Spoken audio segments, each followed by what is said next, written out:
Hey guys, welcome back. So today I'm starting a new segment on my channel where I'm going to start talking about more female-centric issues. Now that's a pretty broad brushstroke, but I want to keep it that way because I don't want to limit myself to what I'd like to talk about here and on streams I'm planning for the future. These videos may be centered around pop culture, societal issues, spiritual topics, and anything in between. I just want to start talking about more serious issues from a female perspective, and I will warn some of my viewers, you may not like what I have to say sometimes, but I feel a strong conviction to start sharing my thoughts on certain topics when it pertains to femininity. But I think it's important to have tough conversations about some of these topics, so with that in mind, I'm going to start this new segment going over this article from Evie Magazine. Now, I'm going to say this now. Expect to see a lot of Evie. I adore this magazine, and I have really enjoyed watching them reclaim the feminine narrative and being so unapologetic in defending traditional gender norms, motherhood, marriage, and the like, and I expect to be reacting to their stuff a lot. This article that I'm going to start with was written by Gina Florio, and honestly, she is probably one of my favorite social media influencers. She is very vocal about motherhood, gender ideology, and all of its disgusting aspects, and the reclaiming of beauty. Basically everything the alt-left hates, and as you can see, she herself was once an alt-lefter and basically came back to the light, which is pretty cool to see. But she is also not afraid to call it as she sees it when it comes to women in today's society, as we'll see in this article, so let's go ahead and dive into this. I'll never forget the image of her tongue sticking out of the side of her mouth. She was clad in a nude lingerie set, and she proceeded to hump and gyrate against a large foam hand while she licked her bright red lips. The sight of Miley Cyrus on stage with Robin Thicke at the 2013 VMAs is a moment that has been burned into our brains forever. It was a culturally explosive performance. Right before our eyes was the culmination of many years of the over-sexualization of women in public spaces. Only this time we weren't even pretending like it was taboo anymore. And it was all being done in the most outrageous, exaggerated fashion. Nothing was too raunchy. Nothing was off limits. Miley Cyrus bent over on stage and twerked herself into Robin Thicke's crotch. She rubbed his private parts. We were all instructed to fall in line and support this so-called liberation of young women. Anyone who dared to utter a concern about this wildly sexual, disturbingly explicit duet was an old-fashioned sexist who wanted to hold back women from feeling their sexuality. Fast forward several years, and now we have something even more vulgar. WAP by Cardi B and Megan Thee Stallion. Many of us can't help but ask, what happened to our culture? What happened to the value and general respect of women? As I scratch my head and ponder these questions, I simultaneously witness everywhere, from friends and family, in TV and movies, throughout American culture, the loud cry that it's simply impossible to find a good man to marry. Women complain on Twitter, in reality TV shows, and at dinner parties how difficult it is to lock down a guy who is worthy of their time. Usually these conversations or stories consist of women complaining that a man is untrustworthy, unreliable, immature, unable to meet her needs, etc. He can't commit, he can't get his act together, he can't get along with her friends, he can't meet her emotional needs. No matter what the details might be, the message is simple, really. Men suck. This narrative is now coming from even the most unexpected places. Conservative political commentator and Fox News host Tomi Lahren recently joined in on the tirade against men. It might not be us, it might be men, she vehemently said in an Instagram live video. I think they're trash all over this country. A lot of men don't know how to treat women. On top of that, the narrative that has been on the steep rise in all culture, women are simply better than men are, in just about every category. Hillary Clinton said women are better suited to run countries because they are inclusive and empathetic. Even former President Barack Obama said that women are just better leaders than men are. But as she says, women are responsible for the state of our culture too. It's insane that we're pretending like women are guiltless, blameless angels who should be worshipped on a lily pad every day. But what's even worse than this false narrative is the fact that women are arguably contributing to the downfall of our culture more than men are.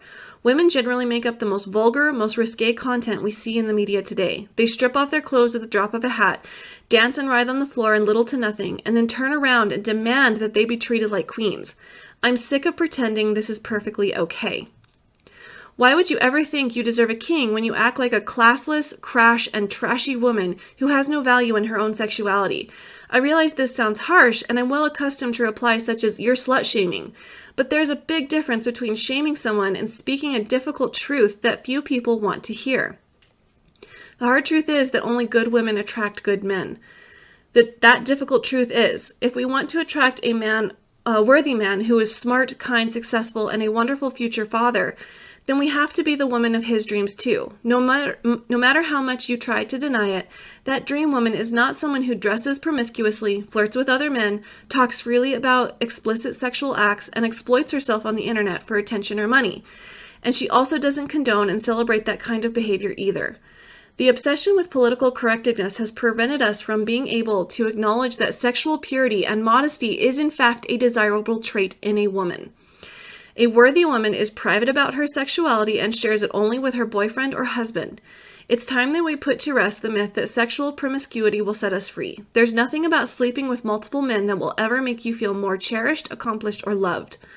So if we're really searching for a good man to spend the rest of our lives with, we will reject the cultural narrative that sexually free women are liberated women. Before we put all the blame on men and point our fingers at them, we need to be sure that we're doing everything we can to improve ourselves. At the same time, we can't be afraid to speak up against celebrated moments like Miley Cyrus's VMA performance and Cardi B's latest music video. These are the very displays of women that are harmful and derogatory, and they teach young girls that selling their bodies for everyone to see is a noble thing to do. Today, personal responsibility is a radical idea, but what if we took full responsibility for our lives? What if you changed your lifestyle? No more partying, no more drinking, no more sleeping around, no more overeating, no more drama. If you put the time and effort into being the dream woman, you would have a much easier time finding a man who can meet you where you are and fulfill your needs. Okay, I have to say I agree with 100% of everything in this article, and I'm going to take some of these ideas that Gina outlines a step further. Now, I'm going to use social media as my case study, if you will, but I think a lot of this can be applied to any aspect of society. I very much used to be a woman who thought there weren't any good men left. Now, that's changed recently, but for a long time, I would have been one of those women complaining about the state of men. But let me explain why. I've always held to my moral convictions. I don't drink, I don't party, I don't smoke, I do not sleep around. I fully believe in waiting until marriage for sex, like all of it. I take great delight in the thought of one day showing my future husband sides of myself that no one has ever seen or will ever see. I find the thought of only flirting with him to be very romantic and alluring. I have never been a girl to engage with men simply because I wanted attention. I have always wanted and believed that I was worthy of being pursued simply because a man would think me worth his time.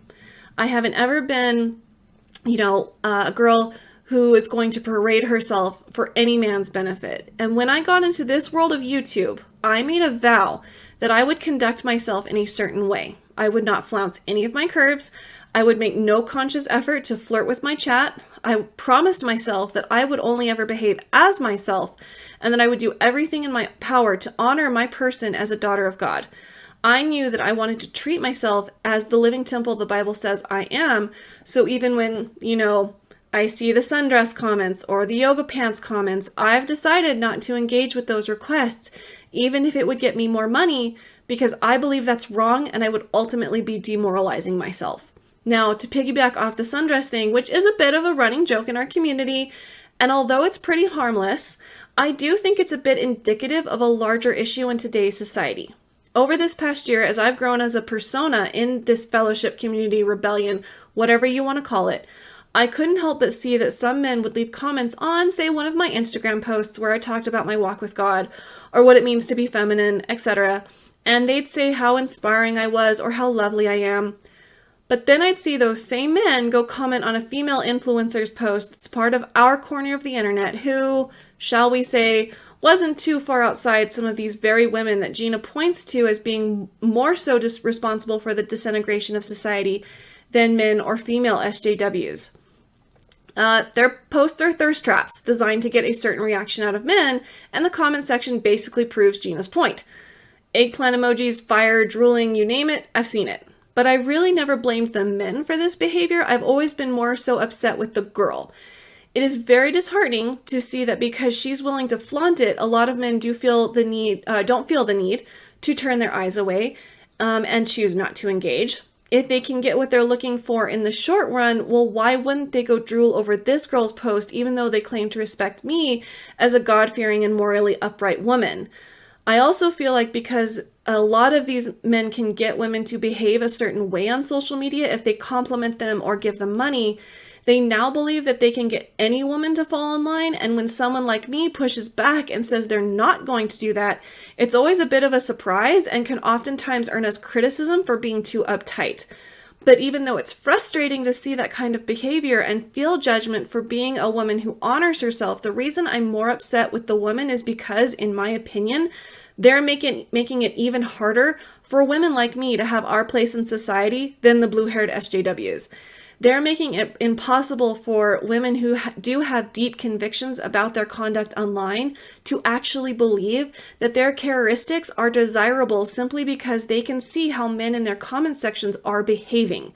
Because if a man can choose between a woman who's willing to unbutton her top for a few dollars versus one who demands and expects a certain level of respect and honor, who do you think he's ultimately going to go with? This sexual liberation movement has pushed women like myself and others into this in-between space where we seem to be neither really accepted by the left or the right. Now, women like Gina are changing that little by little, but I think largely society actually doesn't know what to do with deeply conservative and, quote, old-fashioned women. Women who honor and respect themselves enough to know that they will absolutely not act a certain way for anyone's benefit. I've not only seen this happen, but experienced it firsthand from men who claim to want a woman such as myself, but then forget about mine and others' existence. The minute one of these, shall we say, loose women comes along, and it's really disheartening. Now, my view that there were no good men left, like I said, has changed recently, and I'm very relieved about this. But I want to challenge any woman watching this video that you do not have to flaunt everything you've got on the internet to attract a man's attention, and I want to show you why. This is Patrick. He's currently working on a book and is always sharing his progress on his Twitter. I would suggest you go follow him. And he will occasionally share some of his research finds along with his opinion on whatever it is he's found. And one night, about a month ago, he posted this. Just stumbled across this on Pinterest, and I feel like this picture really shows how a woman doesn't have to show a lot of skin to look appealing. In the age of Cardi B's, WAP, and the like, gals with class are all the more striking. Never doubt the power of class, ladies. And he is absolutely correct. I actually follow this girl on Instagram, and I want her entire wardrobe. She is all about the lovely feminine vintage look, and I adore all of her content. I will actually pin the link to her Instagram down in the comment section if anyone else would like to follow her. Now, I quote tweeted him, and the amount of people I had agreeing with me was actually really heartening to see. I said, ladies, it's what you don't show that's sexy. Leave it up to the imagination. But I want to go down to Trey's comment. So Trey posted this, and I said, cheers, Trey. And he replied and said, don't get me wrong, I like the revealing look too, but something about modesty and the mystery is far more appealing. And I said, there's balance in everything, but it's the mystery that makes us feel desirable. You keep searching for us, and then on the wedding night, in my opinion, you finally find us. And obviously Trey agrees. Men want to pursue us, but you have to be considered desirable in order to be pursued.